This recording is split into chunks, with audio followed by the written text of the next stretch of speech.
uko msukumo wa ubinafsi, uko msukumo wa dhuluma, lakini uko msukumo wa kutokuwepo kwa ukweli. Uongo siku hizi ni mwingi sana, ambao umekuzwa na uwepo wa teknolojia. Yako mambo ambayo tunapita katika kipindi hiki hatujawahi kuyashuhudia.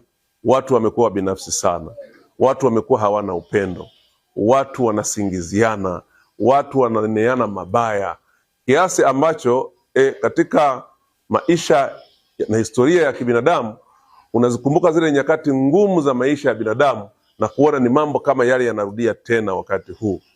Kwa hiyo tunapoadhimisha leo siku hii ya kuzaliwa kwa Kristo, na tumeambiwa Kristo ni asili ya haki, asili ya upendo, asili ya umoja, asili ya mshikamano.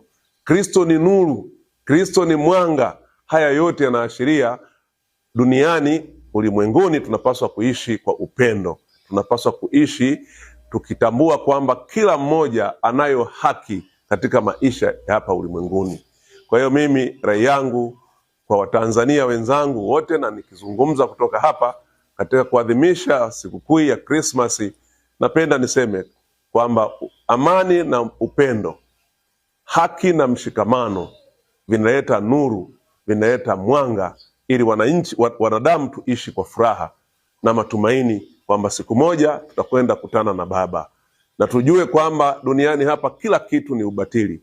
Mali, vitu havitatufanya tuweze kutukuza utukufu wa Mungu, bali maisha na ukweli wetu tunavyoishi na wanadamu wenzetu na upendo tunaoonyeshana sisi kwa sisi ndio pekee vinavyoweza kuwa msingi wa matumaini hayo mema ya kuja siku moja tunapofika kwa Mungu, tukiulizwa tuseme tulifanya kazi ambayo ulituumba kwayo.